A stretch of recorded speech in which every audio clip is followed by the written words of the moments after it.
Dicen que una boda es el día más feliz en la vida de una mujer, pero para Valeria Montemayor fue el comienzo de una desaparición que nadie pudo explicar.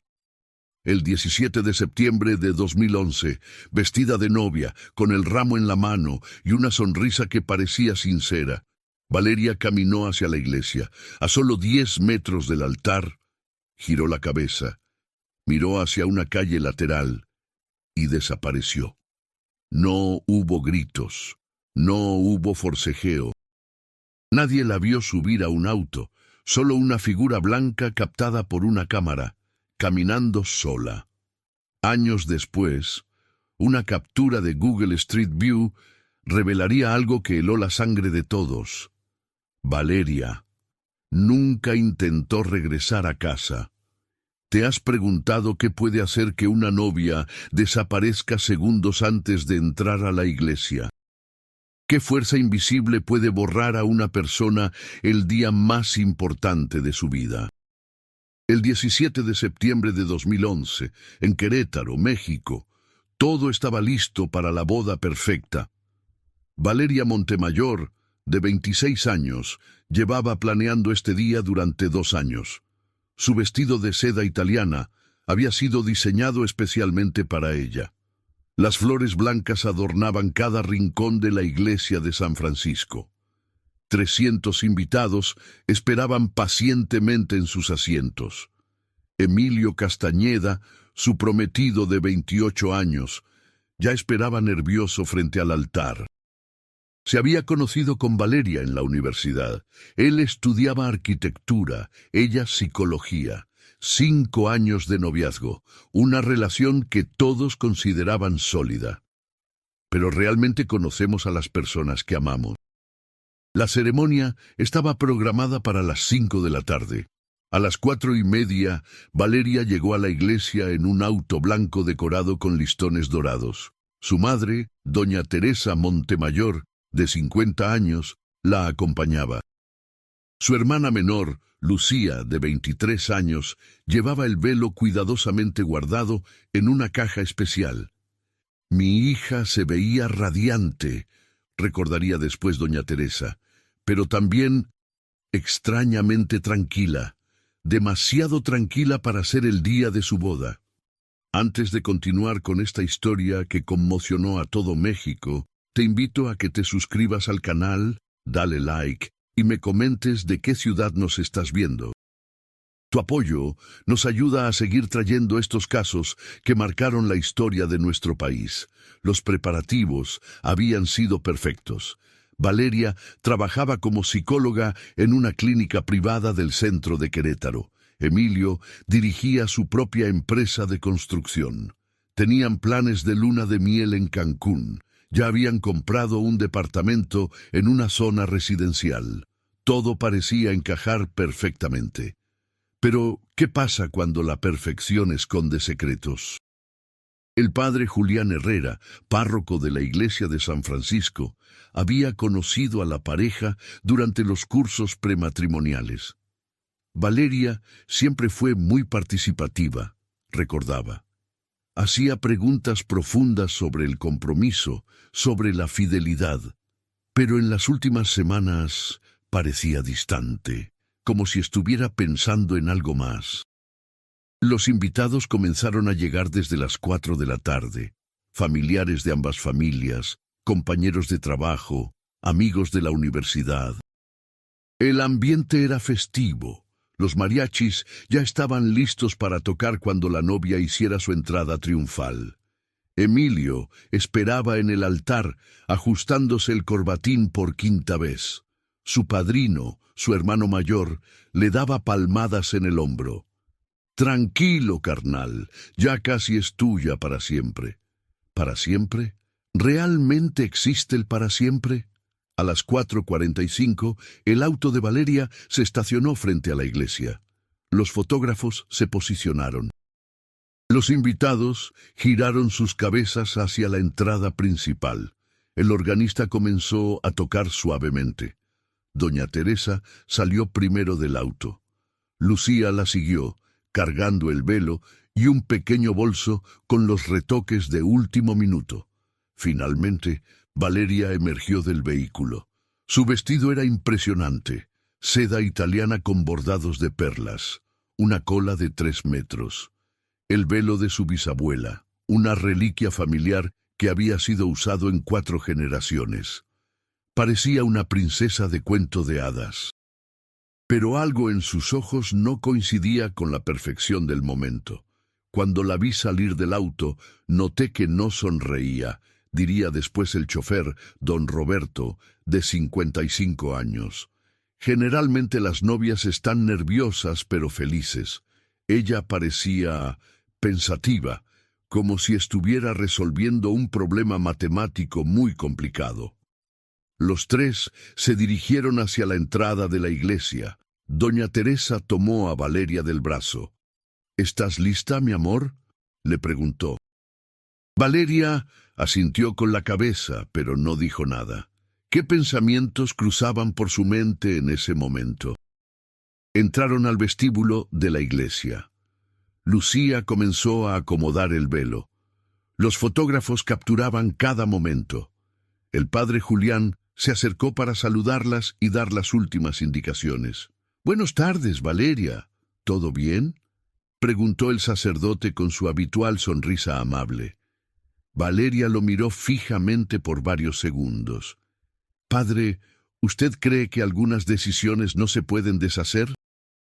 La pregunta tomó por sorpresa al padre Julián. «Bueno, hija, el matrimonio es un sacramento para toda la vida, pero siempre podemos hablar si tienes dudas». «No tengo dudas», interrumpió Valeria. «Solo curiosidad». ¿Curiosidad sobre qué? ¿Qué rondaba por la mente de una novia minutos antes de caminar hacia el altar? Doña Teresa revisó su reloj. «Ya son las 5:05, mi amor. Los invitados están esperando». Desde adentro de la iglesia se escuchaba el murmullo de los 300 invitados. Emilio, seguramente, ya estaba sudando de nervios. Los mariachis afinaban sus instrumentos para el momento culminante. Lucía terminó de acomodar el velo. «Estás perfecta, hermana. Papá estaría muy orgulloso». Su padre había fallecido 3 años antes en un accidente automovilístico. Valeria había insistido en que doña Teresa la acompañara al altar, rompiendo la tradición de que fuera un hombre quien entregara a la novia. «¿Lista para ser la señora de Castañeda?», bromeó Lucía. Valeria se miró en el espejo del vestíbulo por última vez. Su reflejo le devolvió la mirada de una mujer hermosa, elegante, aparentemente feliz. Pero había algo en sus ojos. ¿Has notado alguna vez que los ojos pueden contar una historia completamente diferente a la que muestra el resto del rostro? «Vamos», dijo doña Teresa tomando nuevamente el brazo de su hija. Caminaron hacia la puerta principal de la iglesia. El organista comenzó a tocar la marcha nupcial. Todos los invitados se pusieron de pie. Emilio sonrió desde el altar, visiblemente emocionado. Pero entonces pasó algo que nadie esperaba. Valeria se soltó suavemente del brazo de su madre. «Mamá, necesito un momento, solo un momento». «¿Qué pasa, mi amor?». «Ya comenzó la música». «1 minuto, te prometo que será solo 1 minuto». Valeria se dirigió hacia una puerta lateral de la iglesia que daba a un pequeño jardín. Doña Teresa y Lucía la siguieron con la mirada, confundidas, pero sin alarmarse. Pensaron que necesitaba tomar aire, controlar los nervios de último minuto. ¿Cuántas veces los momentos más importantes de nuestras vidas dependen de decisiones que tomamos en segundos? La música siguió sonando. Los invitados esperaban pacientemente. Emilio comenzó a verse preocupado desde el altar. 5 minutos pasaron. Luego 10. Doña Teresa salió al jardín lateral. Estaba vacío. Lucía revisó los baños, las salas anexas, cada rincón de la iglesia. Nada. El padre Julián suspendió temporalmente la ceremonia. Familiares, un pequeño inconveniente. En unos momentos continuamos. Pero Valeria Montemayor había desaparecido.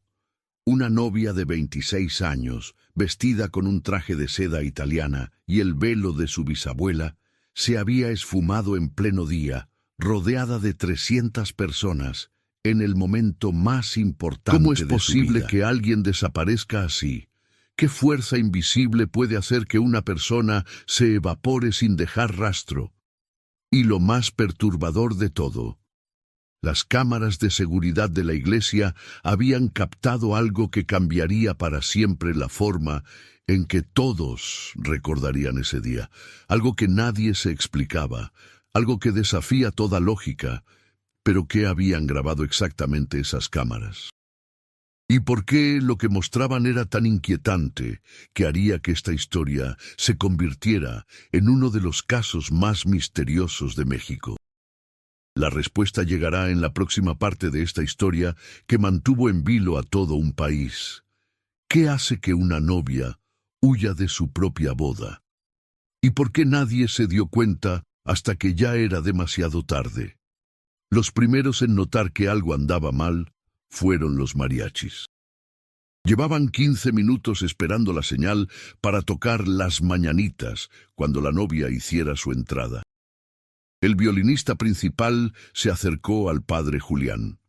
«Padre, seguimos esperando o...». El sacerdote miró hacia el vestíbulo. Doña Teresa corría de un lado a otro, revisando cada rincón de la iglesia. Su cara había perdido el color. Lucía hablaba por teléfono, seguramente llamando a Valeria. Desde el altar, Emilio comenzó a caminar hacia la entrada. Su cara reflejaba confusión, luego preocupación, finalmente pánico. «¿Dónde está Valeria?», le preguntó a doña Teresa. «No lo sé, Emilio. Dijo que necesitaba un momento y...». «¿Un momento para qué? ¿Has notado cómo el pánico puede extenderse como fuego en segundos?». Los 300 invitados comenzaron a murmurar. Algunos se levantaron de sus asientos para ver qué pasaba. Las tías ancianas intercambiaban miradas preocupadas. Los primos sacaron sus teléfonos para hacer llamadas. Fue entonces cuando doña Esperanza Ruiz, vecina de la iglesia y dueña de la tienda de la esquina, se acercó corriendo. «Disculpen, ¿ustedes están buscando a la novia?». Doña Teresa se volteó inmediatamente. «Sí, ¿la vio?». «Hace unos minutos vi a una muchacha vestida de novia caminando muy rápido por la calle Libertad. Iba sola. Me extrañó porque pensé que todas las novias llegan en auto. Calle Libertad, quedaba a 3 cuadras de la iglesia». ¿Por qué Valeria habría caminado 3 cuadras en vestido de novia? Emilio salió corriendo hacia la calle. Varios invitados lo siguieron. Doña Teresa y Lucía subieron al auto del chofer, don Roberto, para ir a buscarla. «Don Roberto», le preguntó doña Teresa mientras el auto arrancaba, «¿usted notó algo raro en Valeria cuando la trajo?». El hombre de 55 años frenó en seco. Se volteó hacia doña Teresa con una expresión incómoda. «Señora, yo... no quería preocuparla, pero...». «¿Pero qué?». Cuando llegamos a la iglesia, su hija me dijo algo extraño.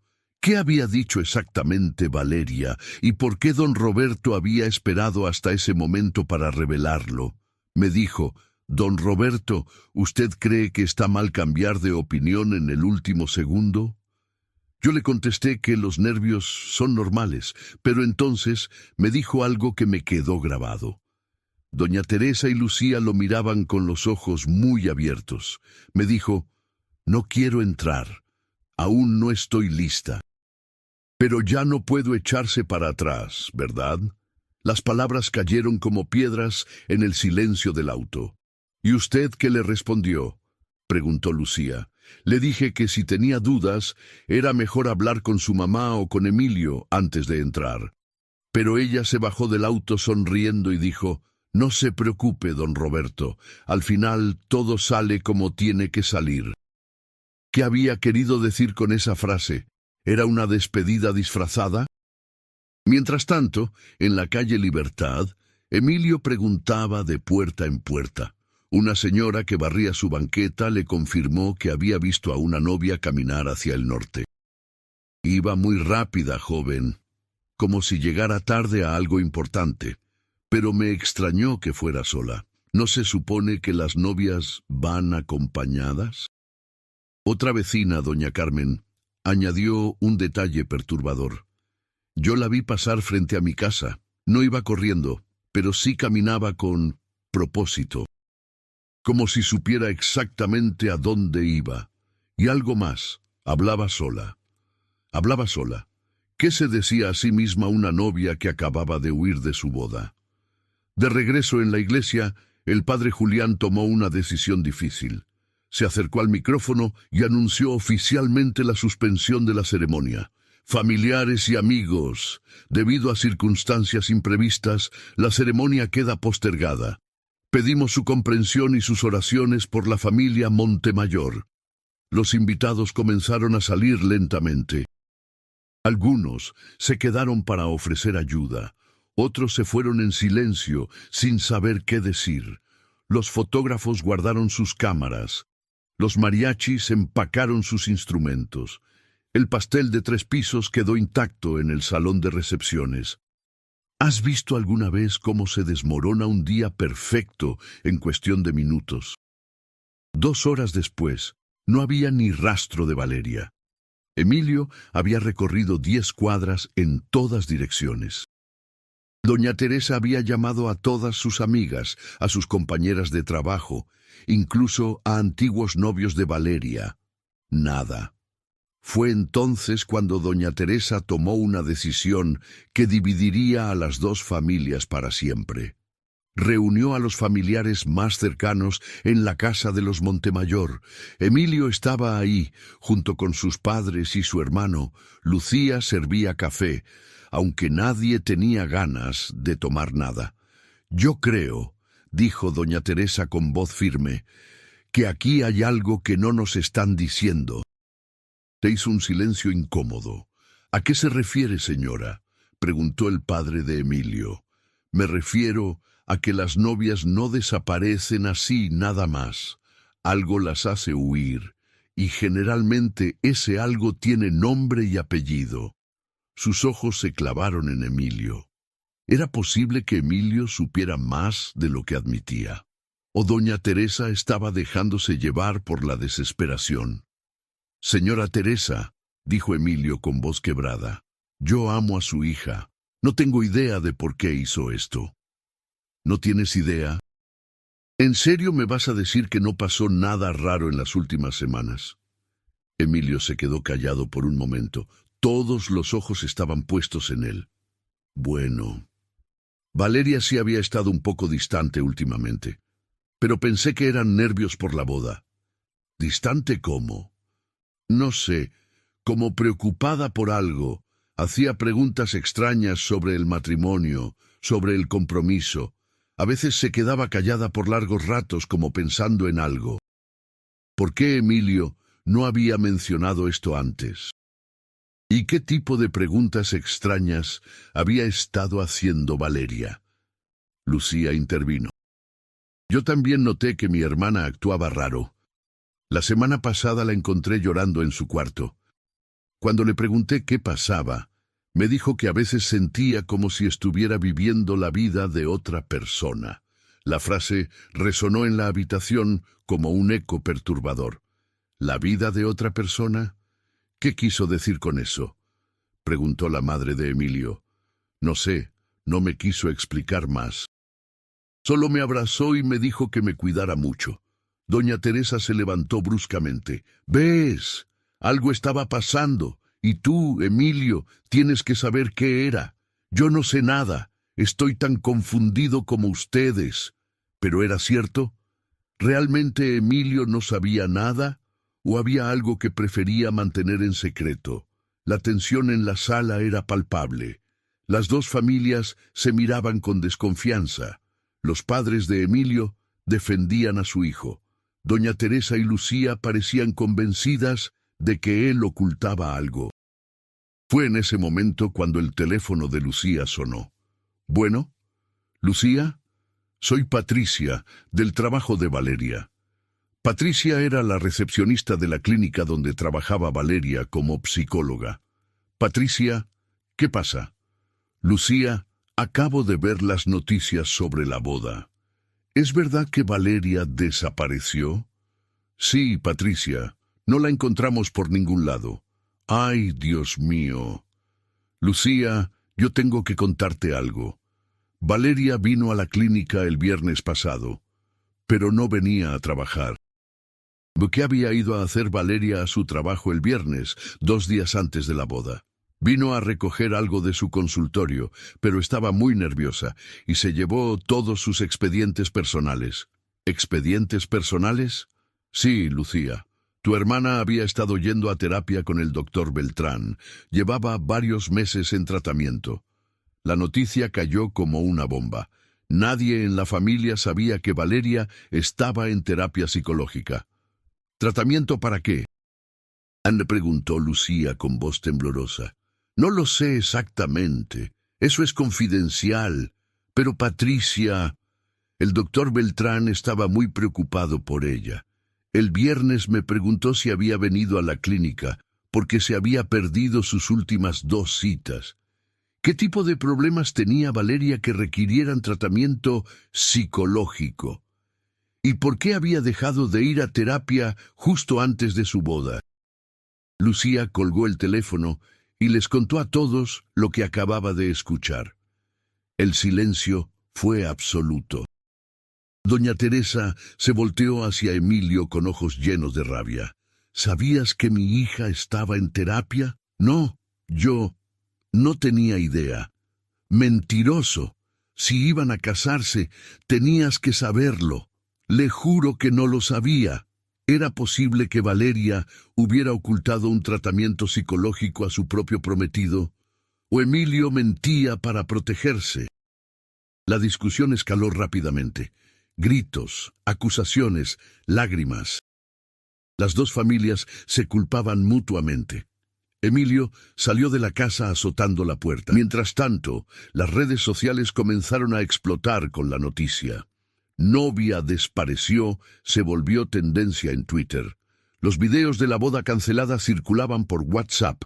Los periódicos locales ya preparaban la nota para la edición del día siguiente. Las teorías surgían como hongos después de la lluvia. Valeria había descubierto una infidelidad de Emilio. Tenía una relación secreta con otra persona. Sus padres la habían presionado para casarse. Sufría algún trastorno mental. Había sido secuestrada.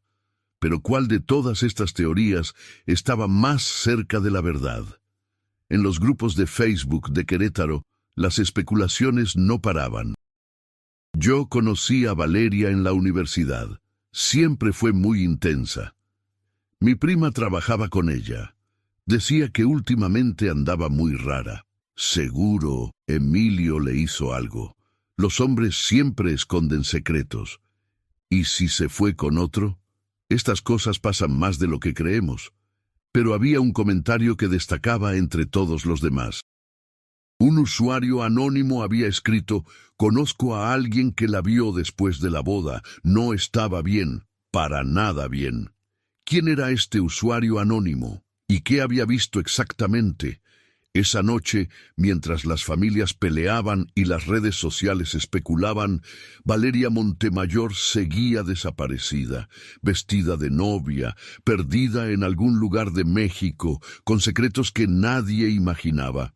¿Pero qué secretos exactamente? ¿Y por qué las cámaras de seguridad de la zona habían grabado algo tan perturbador que cambiaría para siempre la dirección de la investigación? La respuesta estaba a punto de surgir de la manera más inesperada. ¿Qué puede revelar una cámara de seguridad que los ojos humanos no logran captar? ¿Y por qué a veces la tecnología descubre verdades que preferíamos mantener ocultas? A las 6 de la mañana del día siguiente, el detective Ramiro Solís llegó a la comandancia de policía de Querétaro con una taza de café y la determinación de resolver el caso de la novia desaparecida. Tenía 45 años de experiencia en la policía y había visto de todo: secuestros, homicidios, desapariciones voluntarias, fraudes matrimoniales. Pero algo en este caso Le producía una sensación extraña en el estómago. «Buenos días, detective», lo saludó el oficial Martínez. «Ya tenemos las primeras cámaras de seguridad de la zona». El detective Solís se sentó frente al monitor. Las imágenes eran de diferentes establecimientos: una farmacia, un banco, una gasolinera, la tienda de Doña Esperanza. «Empecemos por orden cronológico», dijo Solís. «¿A qué hora desapareció exactamente?» «Según los testimonios, alrededor de las 5:10 de la tarde. La madre dice que la vio por última vez a las 5:05. ¿Pero qué había pasado en esos 5 minutos cruciales?» La primera imagen los dejó sin palabras. En la cámara de la farmacia San José, ubicada a una cuadra de la iglesia, se veía claramente a una figura vestida de blanco caminando por la banqueta. La calidad de la imagen no era perfecta, pero la silueta era inconfundible. Vestido largo, velo, caminar decidido. «Ahí está», murmuró el oficial Martínez, 5:12 de la tarde. Pero había algo extraño en la forma como caminaba Valeria. No parecía una novia huyendo en pánico. Tampoco parecía alguien perdida o confundida. Caminaba con propósito. ¿Hacia dónde se dirigía con tanta determinación? «Sigamos con la siguiente cámara», dijo el detective Solís. La cámara del banco, 2 cuadras más adelante, mostraba a la misma figura 5 minutos después. 5:17 de la tarde. Seguía caminando en línea recta, pero ahora algo había cambiado en su postura. «¿Notas algo raro?», le preguntó Solís a Martínez. «Parece que camina más lento». «No solo eso. Fíjate en sus brazos». En la primera imagen, Valeria caminaba con los brazos naturalmente balanceándose. En la segunda, sus brazos colgaban inmóviles a los costados de su cuerpo. ¿Qué había cambiado en esos 5 minutos? La tercera cámara, de la gasolinera Pemex, los dejó completamente desconcertados. 5:23 de la tarde. La figura vestida de blanco aparecía en el extremo izquierdo de la imagen, pero ahora su comportamiento era completamente diferente. Se había detenido en medio de la calle, permanecía inmóvil, como una estatua blanca en medio del asfalto. Los autos pasaban a su alrededor, algunos tocando el claxon, pero ella no reaccionaba. «¿Cuánto tiempo se quedó ahí parada?», preguntó el detective. Martínez adelantó la grabación. 3 minutos. Valeria permaneció completamente inmóvil durante 3 minutos completos en medio de la calle. ¿Qué puede hacer que una persona se congele así, sin responder a los estímulos externos? Luego, tan súbitamente como se había detenido, comenzó a caminar de nuevo, pero ahora su dirección había cambiado completamente. En lugar de seguir por la calle principal, se dirigió hacia una zona residencial alejada del centro. «Esa zona no tiene muchas cámaras», comentó Martínez. «Es básicamente casas, habitación». «¿Y después de ahí?» «Después de ahí se pierde el rastro. ¿Cómo puede alguien simplemente desvanecerse en pleno día en una ciudad de 500.000 de habitantes?» El detective Solís decidió que necesitaba más información. Se dirigió a la iglesia de San Francisco para entrevistar al padre Julián Herrera. Lo encontró en la sacristía organizando los ornamentos que habían quedado preparados para la boda cancelada. «Padre, necesito que me cuente todo lo que recuerde sobre Valeria el día de ayer». El padre Julián, un hombre de 60 años con cabello canoso y mirada bondadosa, se sentó lentamente. «Detective, he estado pensando en eso toda la noche. Y hay algo que me inquieta profundamente. ¿Qué había notado el sacerdote que los demás habían pasado por alto?» Valeria llegó con su madre y su hermana alrededor de las 4:45. Normal. Pero cuando me acerqué a saludarla, noté algo extraño. ¿Extraño cómo? Estaba demasiado tranquila, detective. Usted ha visto muchas bodas, ¿verdad? Las novias siempre están nerviosas. Es natural. Se arreglan el vestido, revisan el maquillaje, preguntan si todo está listo. El padre hizo una pausa, como si estuviera reviviendo el momento. Pero Valeria estaba completamente serena, casi ausente, como si estuviera aquí físicamente, pero su mente estuviera en otro lugar. ¿En qué lugar podría haber estado la mente de Valeria? ¿Recuerda si dijo algo específico? Sí, me hizo una pregunta muy extraña. Me preguntó si yo creía que algunas decisiones no se pueden deshacer. El detective levantó la vista de su libreta. ¿Esas fueron sus palabras exactas? Exactas. Y cuando le dije que podíamos hablar si tenía dudas, me respondió que no tenía dudas, solo curiosidad. ¿Curiosidad sobre qué? Eso nunca me lo aclaró, pero luego añadió algo que me quedó grabado.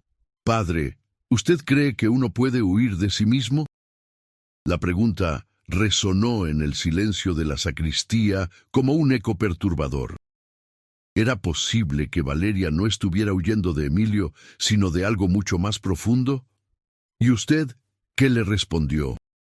Le dije que Dios siempre nos da la fuerza para enfrentar nuestros problemas, pero ella me miró con una expresión muy triste y me dijo, ¿y si el problema es que ya no sé quién soy? El detective Solís sintió un escalofrío.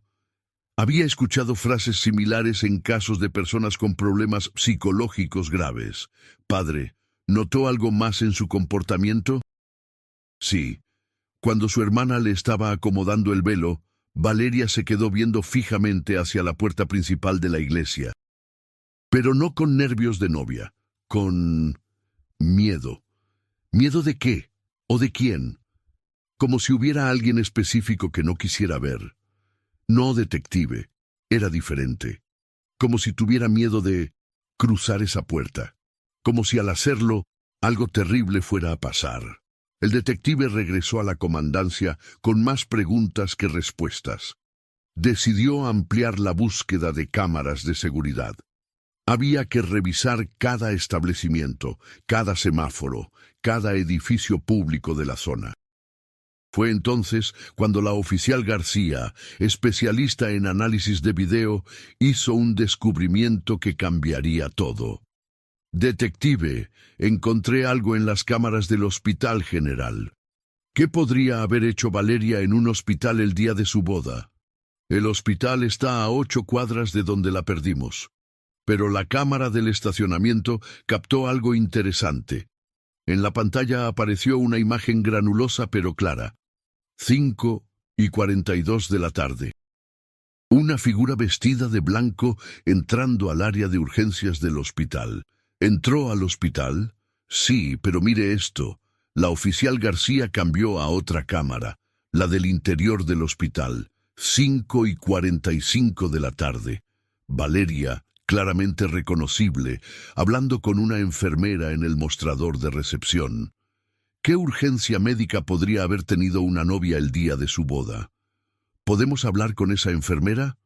Ya la localicé. Se llama María Elena Vázquez. Trabaja en el turno vespertino. Una hora después, el detective Solís estaba frente a María Elena, una mujer de 40 años con 20 años de experiencia en urgencias. Sí, me acuerdo perfectamente de ella, dijo la enfermera. No es fácil olvidar a una novia que llega sola a urgencias. ¿Qué le dijo? Me dijo que se sentía mareada, que tenía náuseas. Pensé que eran nervios por la boda, pero cuando la llevé a que la revisara el doctor, empezó a decir cosas raras. ¿Qué tipo de cosas raras? Decía que no sabía dónde estaba, que no recordaba cómo había llegado al hospital, que lo último que recordaba era estar arreglándose para la boda en su casa. El detective sintió que las piezas del rompecabezas comenzaban a tomar forma, pero no le gustaba la imagen que estaba emergiendo. ¿Qué más dijo? Preguntaba constantemente qué hora era, y cuando le decíamos, se ponía muy agitada. Decía que eso no era posible, que ella tenía que estar en otro lugar. ¿En qué otro lugar? No lo especificó, solo repetía, tengo que estar en otro lugar, esta no es mi vida. ¿Qué había querido decir con esta no es mi vida? ¿Cuánto tiempo estuvo en el hospital? Como 20 minutos. El doctor quería hacerle más estudios, pero ella se levantó de repente y dijo que tenía que irse. Salió caminando muy rápida. ¿Hacia dónde? Hacia el estacionamiento, pero aquí viene lo extraño, detective. María Elena bajó la voz, como si estuviera a punto de revelar un secreto. Cuando salió del hospital, ya no caminaba como cuando llegó. ¿Qué había cambiado en esos 20 minutos? Cuando llegó, caminaba normal, aunque confundida, pero cuando se fue, caminaba como si estuviera siguiendo a alguien. Miraba hacia adelante fijamente, como si hubiera una persona guiándola. ¿Había alguien con ella? Eso es lo extraño. No había nadie, pero ella actuaba como si alguien la estuviera llamando. El detective regresó a la comandancia con una sensación de urgencia creciente. Las imágenes del hospital confirmaban que algo muy grave estaba pasando con la mente de Valeria. Martínez, necesito que contactes al doctor Mauricio Beltrán, el psiquiatra que estaba tratando a Valeria. ¿Cree que tenga que ver con su estado mental? Creo que apenas estamos comenzando a entender lo que realmente le pasó a esta mujer. Esa tarde, el doctor Beltrán aceptó reunirse con la policía. Era un hombre de 50 años, especialista en trastornos psicológicos complejos. Doctor, necesitamos saber qué tipo de tratamiento recibía Valeria Montemayor. El psiquiatra se removió incómodo en su silla. Detective, usted sabe que existe el secreto profesional. Doctor, esta mujer está desaparecida. Su vida puede estar en peligro. Después de un largo silencio, el doctor Beltrán tomó una decisión. Valeria había estado viniendo a consulta durante los últimos 6 meses. Sufría de episodios de despersonalización. ¿Qué significaba exactamente ese diagnóstico? Es un trastorno donde la persona siente que no es ella misma, como si estuviera viviendo la vida de otra persona, o como si fuera un observador externo de su propia vida. Las palabras del psiquiatra coincidían perfectamente con lo que había dicho Lucía sobre encontrar a su hermana llorando. ¿Es grave? Puede serlo. En casos severos, las personas pueden tener episodios de fuga disociativa. Fuga disociativa. La persona literalmente huye de su vida actual porque su mente no puede procesarla como propia. Es como si su cerebro dijera, esta no es mi realidad, tengo que escapar. ¿Era eso lo que le había pasado a Valeria? Su mente había decidido escapar de una realidad que no reconocía como suya. Doctor, ¿Valeria había tenido episodios así antes? Sí, 2 episodios menores en las últimas semanas. Por eso estaba tan preocupado. Le había recomendado posponer la boda hasta estabilizar su tratamiento. ¿Y ella qué dijo? Que no podía posponer nada, que ya habían gastado mucho dinero, que las familias estaban esperando, pero yo sabía que estaba en riesgo de un episodio mayor. ¿Y ese episodio mayor había ocurrido precisamente el día de la boda? Doctor, si Valeria está en un episodio de fuga disociativa, ¿dónde podría estar? Esa es la parte más preocupante, detective. Las personas en ese estado pueden caminar durante días, incluso semanas, sin rumbo fijo. Su mente consciente no está al control. Es como si fuera un autómata. ¿Y pueden lastimarse? Sí, no reconocen peligros. No comen adecuadamente. Pueden caminar hacia el tráfico, perderse en lugares peligrosos. El detective Solís sintió un nudo en el estómago. Si Valeria llevaba más de 24 horas en ese estado, su vida estaba realmente en peligro. ¿Hay algo más que deba saber? El doctor Beltrán dudó un momento antes de responder. Detective, hay algo que nunca le dije a la familia. En nuestras últimas sesiones, Valeria mencionaba constantemente que sentía como si alguien la estuviera siguiendo. ¿Alguien la estaba siguiendo realmente o era parte de su trastorno mental? ¿Alguien específico? No, decía que era una presencia, alguien que quería que ella fuera astuta a algún lugar, pero no sabía dónde. Las palabras del doctor resonaron con el testimonio de la enfermera del hospital. Valeria había salido caminando como si siguiera a alguien invisible. Pero ¿hacia dónde la había llevado esa presencia imaginaria? Y estaría todavía siguiéndola. Esa noche, mientras las autoridades expandían la búsqueda por todo el estado de Querétaro, una imagen satelital de Google Street View estaba a punto de ser actualizada en una carretera secundaria a 50 kilómetros de la ciudad. Una imagen que cambiaría para siempre la dirección del caso y que revelaría una verdad más perturbadora de lo que nadie había imaginado. ¿Qué sucede cuando el amor se convierte en sospecha? ¿Y cuando las familias, que deberían unirse en momentos difíciles, terminan destruyéndose entre ellas? La mañana del tercer día después de la desaparición de Valeria, México despertó con una noticia que ocupó todos los noticieros. Novia desaparece minutos antes de su boda en Querétaro.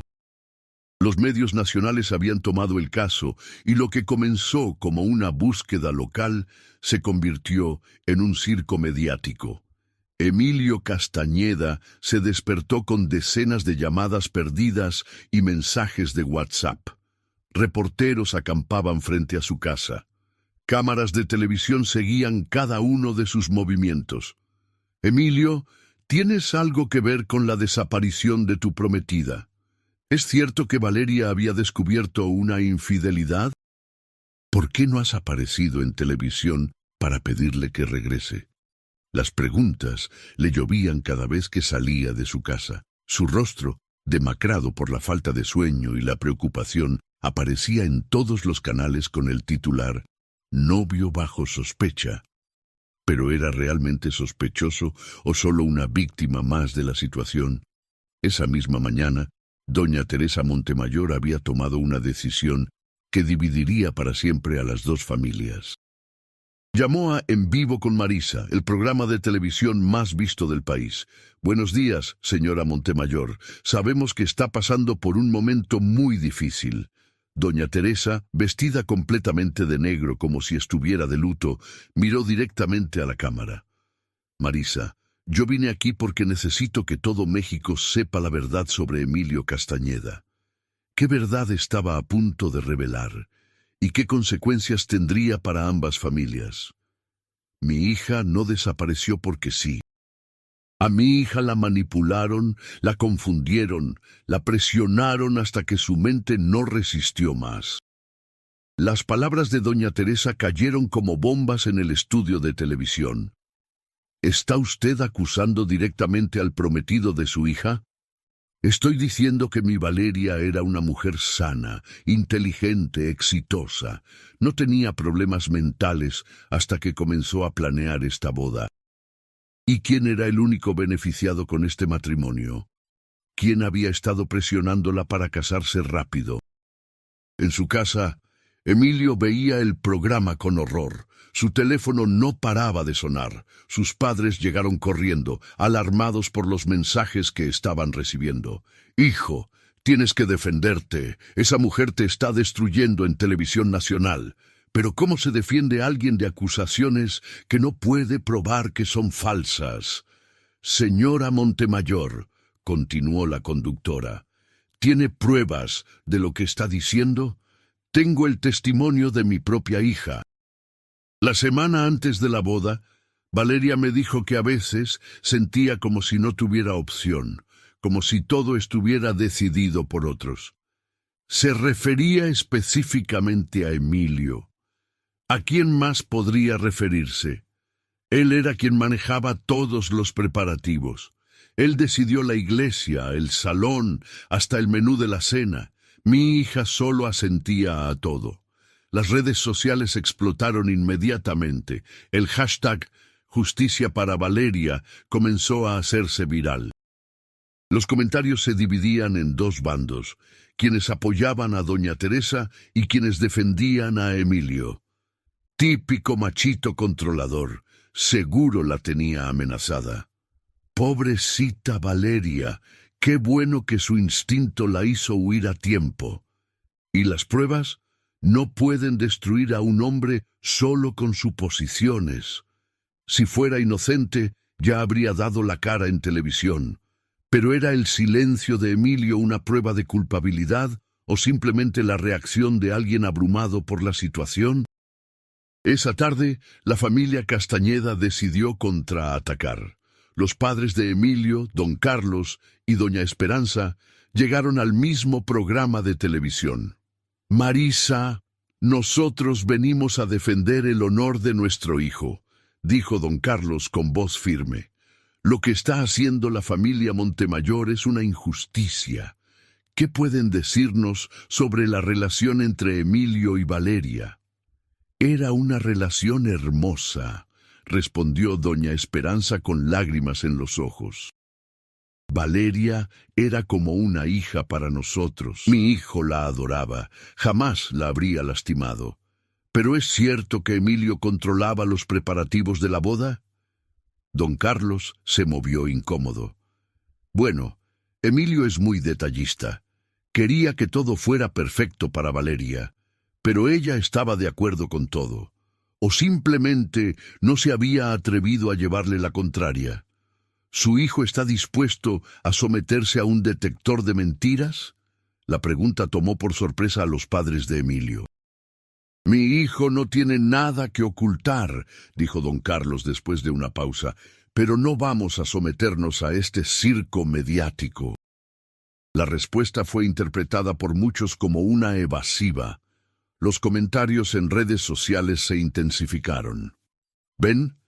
Si fuera inocente no tendría problema con el detector. Están protegiéndolo. Algo saben que no quieren decir». Mientras tanto, en la casa de los Montemayor, la familia también se estaba dividiendo. Lucía había comenzado a tener dudas sobre la estrategia de su madre. «Mamá, ¿y si estamos equivocadas? ¿Y si Emilio realmente no sabe nada? Lucía, ¿cómo puedes defenderlo después de lo que le hizo a tu hermana?» «Pero mamá, no sabemos qué le hizo. Solo sabemos que desapareció». ¿Era posible que doña Teresa estuviera canalizando su dolor hacia el blanco más fácil?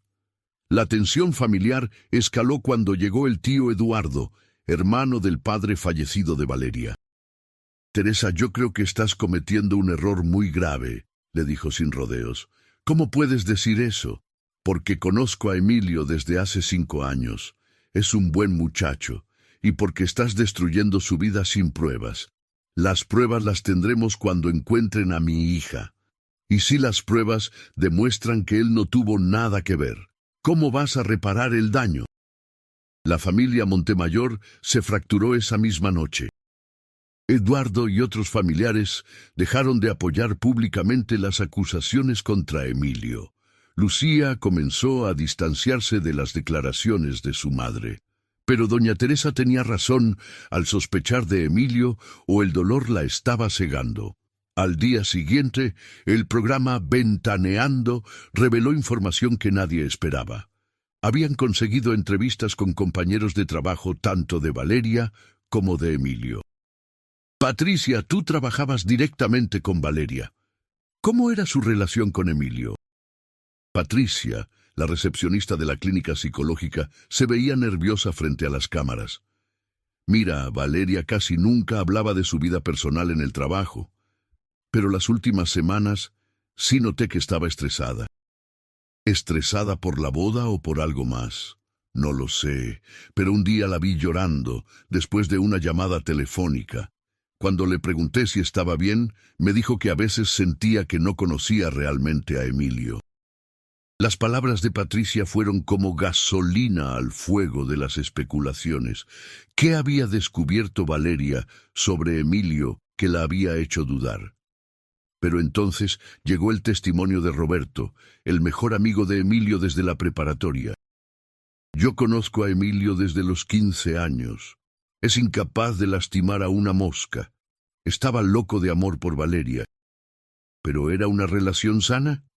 Mira, Emilio sí era un poco intenso, muy protector.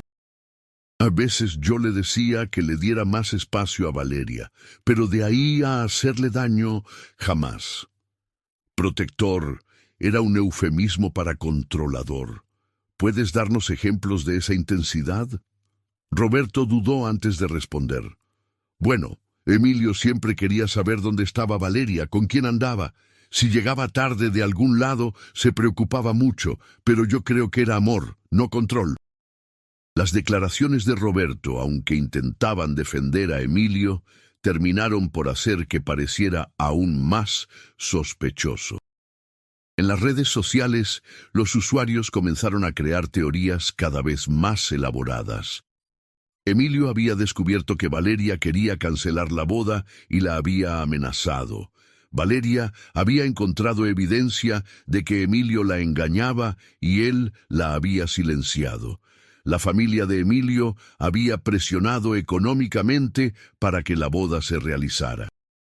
Valeria había sido víctima de violencia psicológica durante años, pero ¿cuál de estas teorías tenía alguna base real? La situación se volvió insostenible cuando aparecieron los primeros memes y parodias. TikTok se llenó de videos imitando la fuga de la novia. YouTube publicó análisis expertos del lenguaje corporal de Emilio. El caso se había convertido en entretenimiento nacional, y la verdadera víctima parecía perderse entre el ruido mediático. Fue entonces cuando el detective Ramiro Solís tomó una decisión crucial. Llamó a una conferencia de prensa. Damas y caballeros de la prensa, quiero aclarar algunos puntos sobre la investigación del caso Valeria Montemayor. Los reporteros se agolparon en la sala de prensa de la comandancia. Primero, hasta el momento no tenemos evidencia de que se haya cometido un delito. Segundo, Emilio Castañeda ha cooperado completamente con la investigación. ¿Pero eso significaba que Emilio era inocente o simplemente que era muy cuidadoso? «Detective», gritó un reportero, ¿es cierto que Valeria sufría de problemas mentales? No puedo dar detalles médicos, pero sí puedo decir que estamos explorando todas las posibilidades, incluyendo la desaparición voluntaria por motivos de salud. La revelación de que Valeria podría haber tenido problemas de salud mental cambió completamente la narrativa mediática. Los programas de televisión comenzaron a invitar psicólogos para explicar los trastornos disociativos. Los medios empezaron a especular sobre fugas psicóticas y episodios de despersonalización. Pero doña Teresa no se dio por vencida. «Eso es exactamente lo que quieren que pensemos», declaró en otro programa, «que mi hija estaba loca para que nadie investigue qué le hicieron realmente». ¿Era doña Teresa una madre desesperada buscando justicia o una mujer que no podía aceptar la realidad de la enfermedad de su hija? La división social fue total. México se partió en dos: los que creían en la teoría del crimen pasional y los que apostaban por la fuga voluntaria por problemas mentales. Las familias se pelearon por defender sus posturas. Los amigos dejaron de hablarse. Las redes sociales se convirtieron en campos de batalla donde cada nueva teoría era defendida con la pasión de un fanático religioso.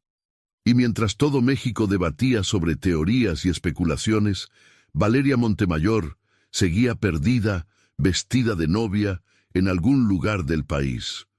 ¿Pero dónde exactamente? ¿Y cómo es que una imagen de Google Street View estaba a punto de cambiar todo lo que creíamos saber sobre este caso? La respuesta llegaría de la manera más inesperada, cuando un usuario anónimo de Internet publicaría una captura de pantalla que dejaría a todo el país sin palabras. ¿Has pensado alguna vez cómo la tecnología puede revelar secretos que creíamos perdidos para siempre? ¿Y qué sucede cuando una imagen accidental se convierte en la clave de un misterio nacional? 6 meses habían pasado desde la desaparición de Valeria Montemayor. El caso había perdido relevancia en los medios nacionales. Las teorías se habían agotado. Las familias seguían divididas. Emilio había dejado Querétaro y se había mudado a Guadalajara, donde nadie conocía su historia. La vida, aparentemente, había seguido su curso. Pero el 15 de marzo de 2012, un usuario de Reddit con el nombre Buscador MX publicó algo que cambiaría todo para siempre. Gente, ¿se acuerdan del caso de la novia que desapareció en Querétaro? Creo que la encontré en Google Street View. ¿Cómo era posible que alguien apareciera en Google Street View 6 meses después de desaparecer? La imagen era granulosa pero inequívoca. En una carretera secundaria entre Querétaro y San Juan del Río, las cámaras de Google habían capturado algo extraordinario, una figura vestida completamente de blanco caminando por el arcén de la carretera. El vestido era largo, con lo que parecía ser una cola. La silueta era delgada, del mismo tamaño aproximado que Valeria. Y lo más perturbador de todo, la figura caminaba completamente sola en medio de la nada. «No mamen, ¿esa no es la novia desaparecida?», comentó inmediatamente otro usuario. El post se volvió viral en cuestión de horas. Pero ¿cómo podía Google Street View haber capturado a Valeria meses después de su desaparición? Los usuarios de Internet se convirtieron en detectives improvisados. Compararon la silueta con fotografías de Valeria. Analizaron la fecha de la captura satelital. Estudiaron cada píxel de la imagen. La altura coincide perfectamente. El vestido es idéntico al que llevaba en la boda. ¿Pero qué hace caminando sola por una carretera en medio de la nada? ¿Y si lleva 6 meses vagando perdida? La teoría más escalofriante comenzó a tomar forma. Era posible que Valeria hubiera estado caminando sin rumbo durante todo este tiempo. Mystery Hunter 2012 añadió un detalle que heló la sangre de todos. Chavos, revisé la fecha de la captura. Esta imagen es del 8 de febrero, o sea, 5 meses después de la desaparición. Si realmente es ella, ha estado vagando durante todo este tiempo. ¿Cómo puede alguien sobrevivir 5 meses caminando sin rumbo? ¿Y dónde había estado durante todo ese tiempo? El detective Ramiro Solís recibió la noticia a las 10 de la noche. Su teléfono no paraba de sonar. Reporteros, familiares, superiores, todos querían saber si era cierto que habían encontrado a Valeria en Google Street View. Oficial Martínez, necesito que localice exactamente dónde fue tomada esa fotografía. Ya lo estoy haciendo, detective. Parece ser el kilómetro 23 de la carretera Querétaro-San Juan del Río. Prepara un equipo. Salimos mañana temprano. ¿Qué encontrarían en esa carretera? ¿Y estaría Valeria todavía en la zona? Esa noche, las redes sociales enloquecieron. El hashtag #Valeria encontrada se volvió tendencia mundial. Los noticieros interrumpieron su programación regular para hablar del descubrimiento. Doña Teresa Montemayor fue despertada por las llamadas de los periodistas. ¿Es cierto que encontraron a su hija? ¿Qué opina de la imagen de Google Street View? ¿Sigue creyendo que Emilio tuvo algo que ver? Doña Teresa se conectó a Internet y vio la imagen que había enloquecido al país. Sus piernas se debilitaron. Esa silueta era inconfundiblemente su hija. Dios mío, Valeria, ¿qué te pasó? ¿Pero estaría Valeria viva después de tantos meses? En Guadalajara, Emilio Castañeda también fue despertado por las llamadas. Su nueva vida tranquila se desmoronó en segundos. Los reporteros ya estaban camino a su departamento. Emilio, ¿sabías que Valeria podría estar viva? ¿Vas a regresar a Querétaro a buscarla? ¿Te sientes culpable por no haberla buscado durante estos meses? Emilio no respondió a ninguna pregunta. Simplemente subió a su auto y condujo las 3 horas hasta Querétaro. Después de 6 meses huyendo de su pasado, tenía que enfrentar la realidad. A las 6 de la mañana del 16 de marzo, un convoy de patrullas se dirigió al kilómetro 23 de la carretera Querétaro-San Juan del Río. El detective Solís iba acompañado de un equipo forense, paramédicos y especialistas en personas desaparecidas. ¿Qué encontrarían en ese lugar desolado? El kilómetro 23 era prácticamente desierto. Campos de cultivo abandonados se extendían a ambos lados de la carretera. No había casas habitadas en varios kilómetros a la redonda. «¡Detective!», gritó el oficial Martínez. «¡Aquí hay algo!». A unos 200 metros de la carretera, parcialmente oculta por la vegetación, había una pequeña construcción abandonada. Los restos de lo que alguna vez fue una casa de campo. Las paredes estaban cubiertas de grafiti. Las ventanas no tenían vidrios. El techo tenía enormes agujeros por donde se filtraba la luz del sol. ¿Había estado Valeria viviendo en esas condiciones durante meses? «Revisen todo», ordenó el detective. «Cualquier indicio de que alguien haya estado aquí». Los primeros hallazgos fueron devastadores. En una de las habitaciones, sobre lo que quedaba de un colchón viejo, encontraron una zapatilla blanca. Era del mismo tipo que llevaba Valeria el día de la boda. En otra habitación, medio enterrado en escombros, había restos de tela blanca. Pedazos de lo que claramente había sido un vestido de novia.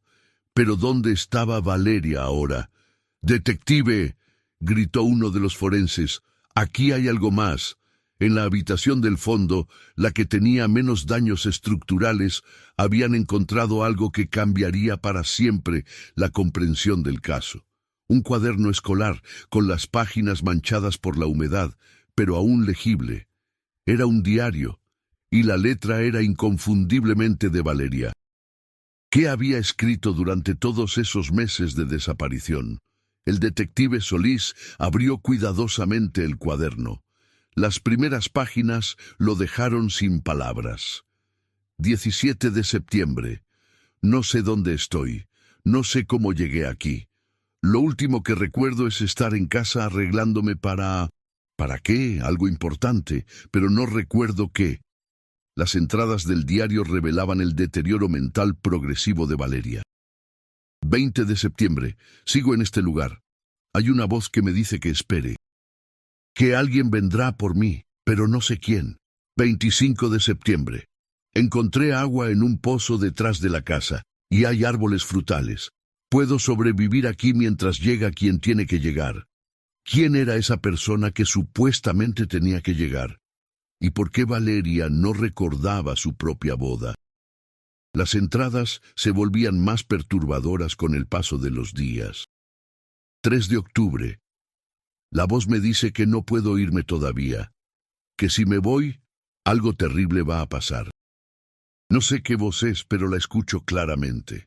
15 de octubre. Hoy recordé algo. Había un hombre que quería lastimarme. Por eso estoy aquí, para esconderme de él. ¿De qué hombre hablaba? ¿Era una memoria real o una alucinación? 30 de octubre. El vestido blanco que traigo puesto está muy sucio. Creo que es importante, pero no sé por qué. A veces pienso que soy una princesa esperando a su príncipe. Otras veces pienso que soy una fantasma. El detective Solís sentía un nudo en el estómago. Las palabras de Valeria describían claramente un episodio psicótico severo.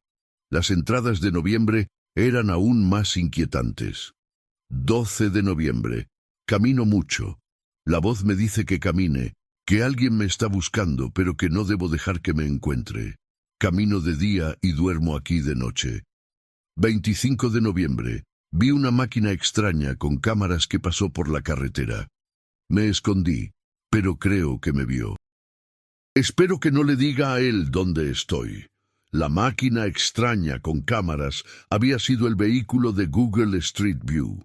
Valeria había tratado de esconderse, pero había sido demasiado tarde.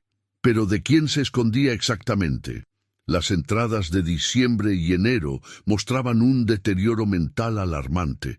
Diciembre, no sé qué fecha. Las voces son más fuertes ahora.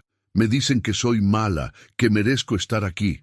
A veces no sé si las voces están en mi cabeza o si hay alguien más en la casa. Enero. Tengo mucha hambre. Los árboles ya no tienen fruta, pero la voz dice que si salgo a buscar comida, me van a encontrar. No puedo permitir que me encuentren. La última entrada era la más desgarradora. 8 de febrero. Hoy caminé hasta la carretera. Tenía tanta hambre que no me importaba si me veían, pero entonces escuché un auto y me asusté. Corrí de vuelta a la casa. Creo que estoy muy enferma. A veces no recuerdo quién soy. El 8 de febrero. Exactamente la fecha de la captura de Google Street View. Pero ¿dónde estaba Valeria ahora, un mes después de esa última entrada? Detective, dijo uno de los paramédicos, encontramos más evidencia.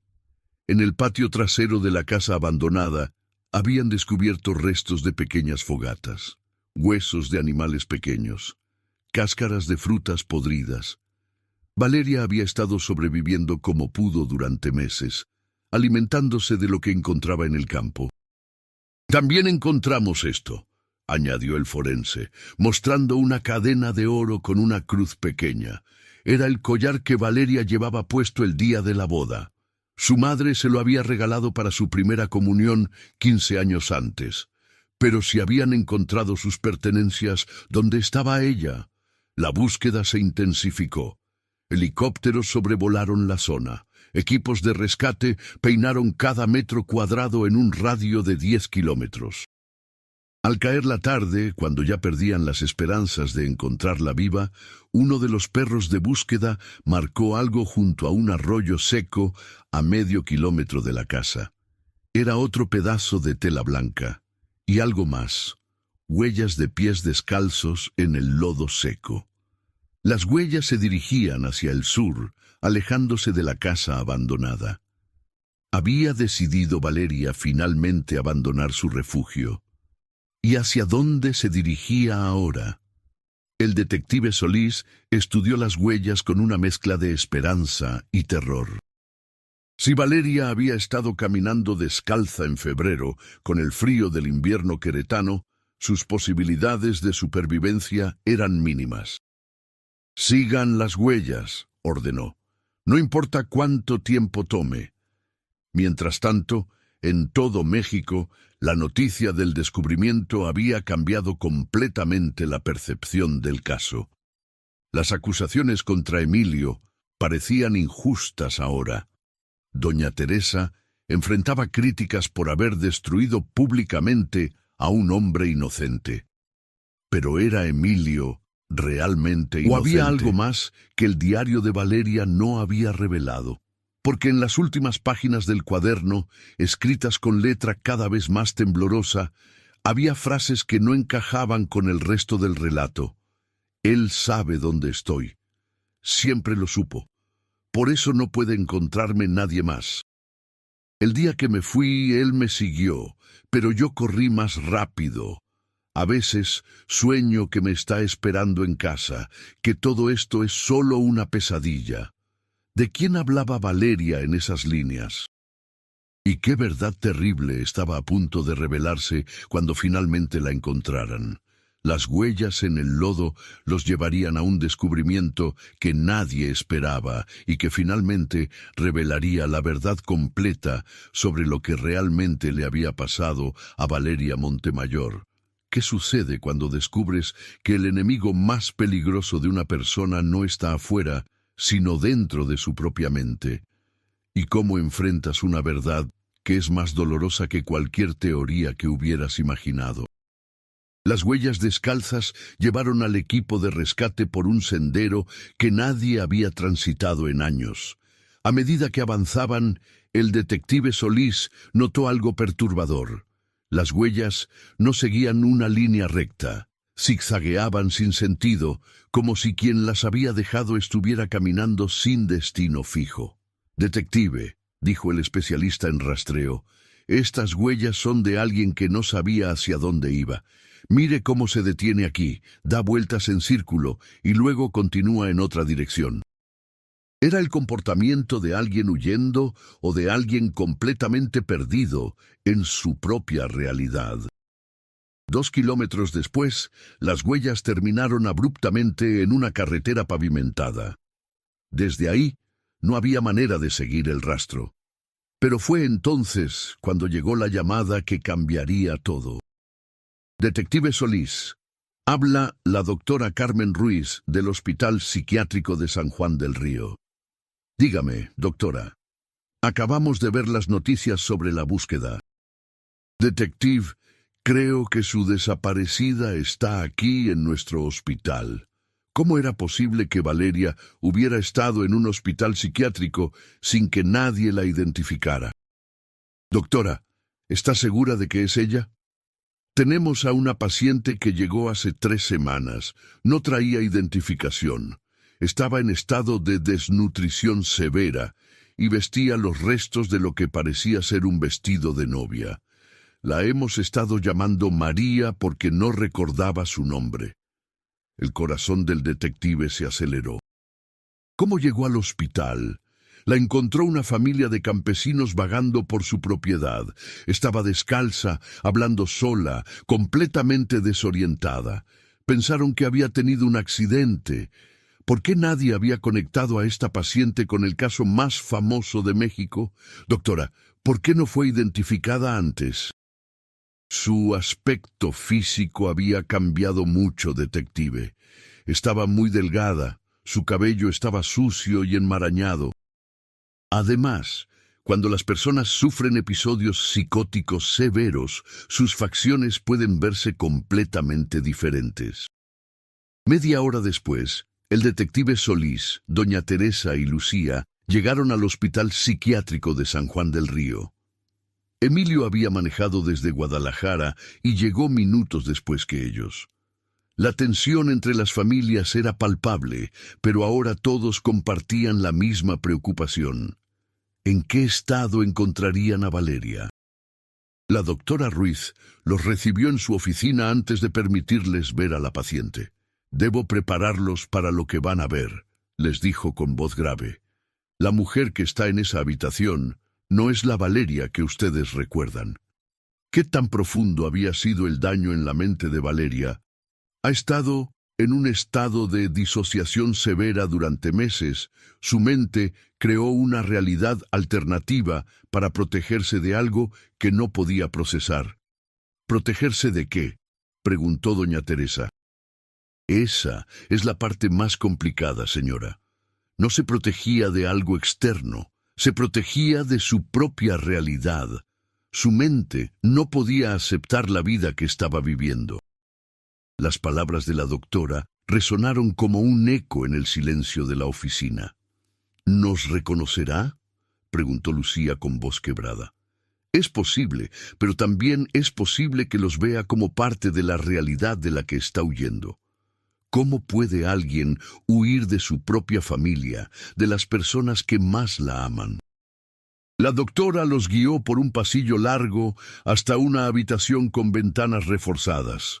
A través del vidrio vieron a una mujer sentada en una silla, mirando fijamente hacia la pared. Era Valeria, pero no era Valeria. Su cabello, que antes llegaba hasta los hombros, ahora le colgaba largo y descuidado hasta la cintura. Su cara, antes redonda y sonrosada, ahora estaba demacrada. Sus ojos, que antes brillaban con inteligencia, ahora tenían una mirada perdida y distante. Doña Teresa se llevó las manos a la boca para ahogar un grito. «Dios mío, mi niña, ¿qué te pasó?»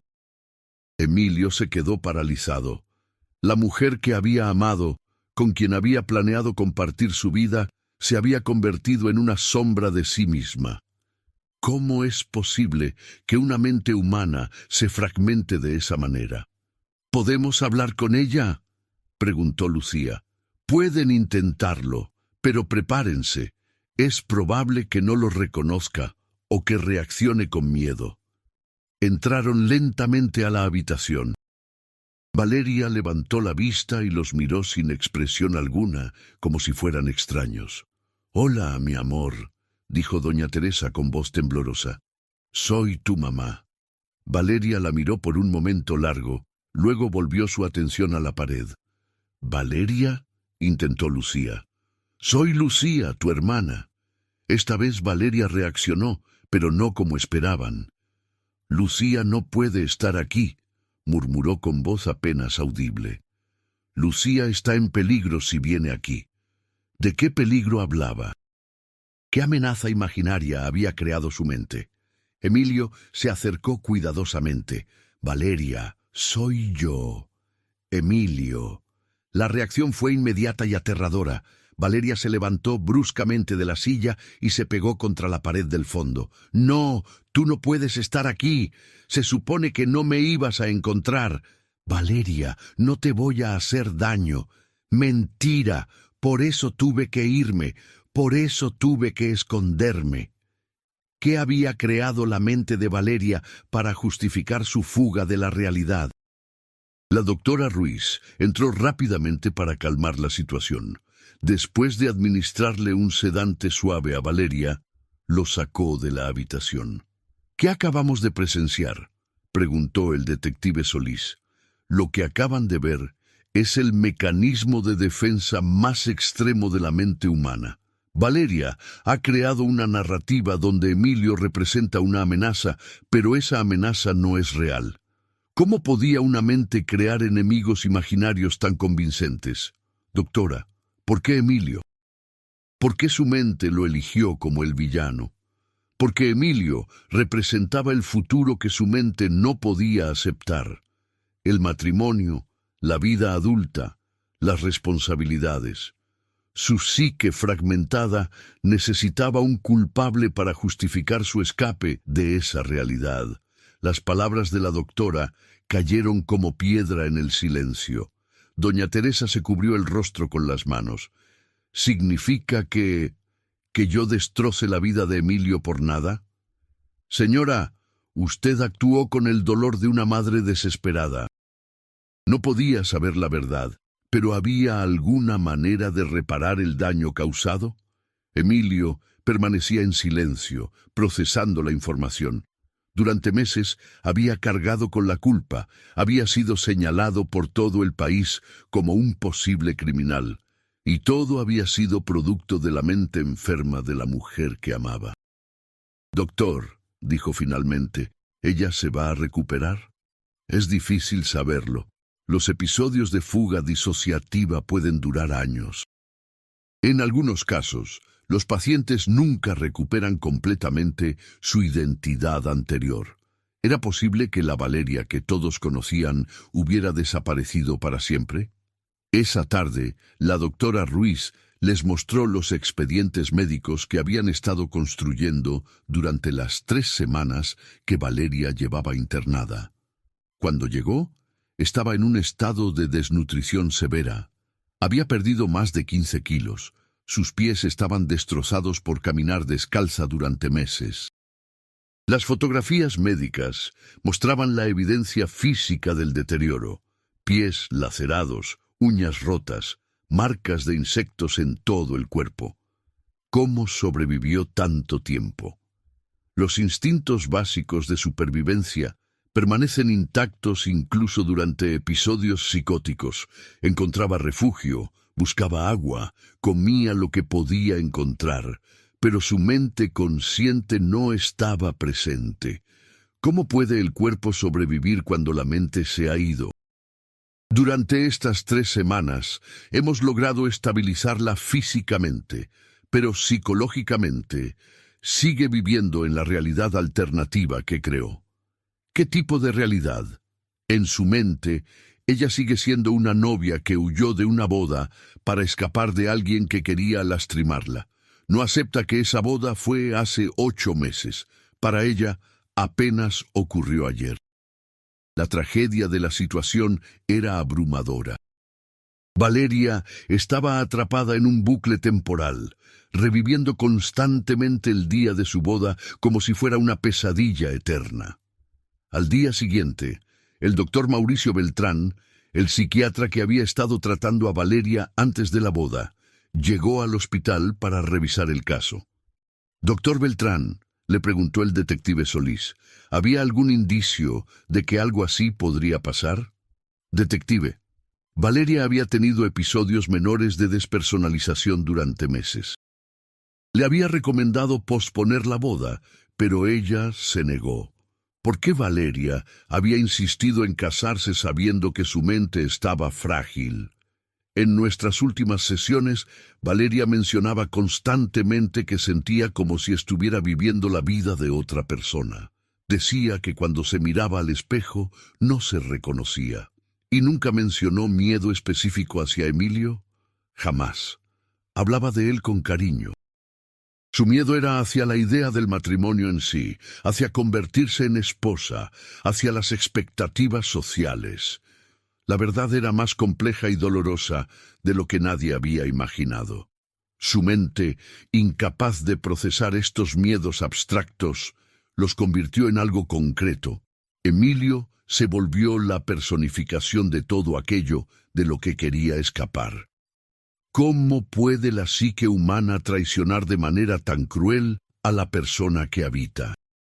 Durante las siguientes semanas, los medios de comunicación tuvieron que hacer una rectificación pública masiva. Emilio Castañeda no era un criminal, sino otra víctima de la enfermedad mental de Valeria. Las disculpas llegaron de todos lados. Programas de televisión, periódicos, usuarios de redes sociales. Pero el daño a su reputación ya estaba hecho. Doña Teresa le pidió perdón públicamente a Emilio en el mismo programa donde lo había acusado meses antes. «Emilio, yo no tengo palabras para expresar lo que siento. Destrocé tu vida por mi dolor, por mi desesperación. Emilio, visiblemente demacrado por meses de estrés, la perdonó con una generosidad que sorprendió a todo el país. Señora Teresa, usted es la madre de la mujer que amo. Hizo lo que cualquier madre haría. No tengo nada que perdonarle. Pero ¿podría Emilio realmente superar el trauma de haber sido considerado un criminal durante meses? 6 meses después, Valeria seguía internada en el hospital psiquiátrico. Su condición había mejorado ligeramente.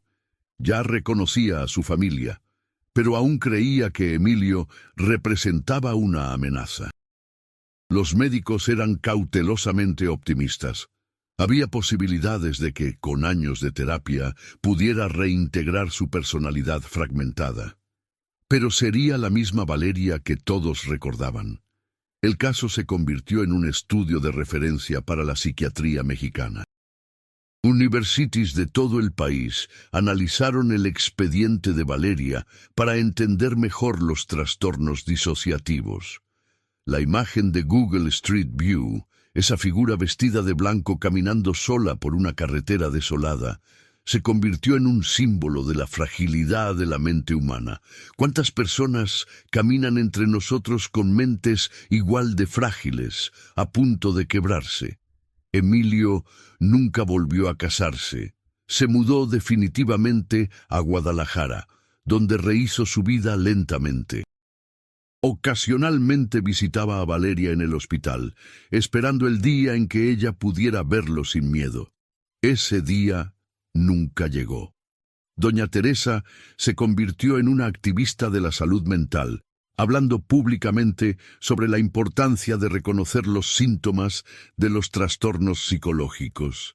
Si hubiéramos sabido, decía en sus conferencias, si hubiéramos entendido las señales que Valeria nos estaba dando, tal vez podríamos haber evitado todo esto. Pero es cierto que podríamos haber evitado la tragedia, o la mente humana tiene sus propios designios impredecibles. Hoy, más de 10 años después, Valeria Montemayor sigue internada en el Hospital Psiquiátrico de San Juan del Río. Ha recuperado parte de su memoria, reconoce a su familia, incluso ha vuelto a sonreír ocasionalmente. Pero nunca volvió a ser la misma mujer que se arregló para su boda aquella tarde de septiembre de 2011. La imagen de Google Street View permanece en Internet como testimonio de una de las tragedias más profundas que puede experimentar el ser humano: la traición de su propia mente. Una mujer que no huyó de nadie más que de sí misma, atrapada en una realidad que su psique no podía aceptar. Y la pregunta que nos queda a todos es inevitable: ¿qué tan frágil es realmente nuestra propia percepción de la realidad? ¿Qué tan lejos estamos cualquiera de nosotros de caminar solos por una carretera, vestidos de blanco, huyendo de una vida que nuestra mente ya no reconoce como propia? Porque al final, el caso de Valeria Montemayor no es solo la historia de una novia que desapareció. Es la historia de lo que puede suceder cuando la mente humana decide que la única forma de sobrevivir es desaparecer de su propia realidad.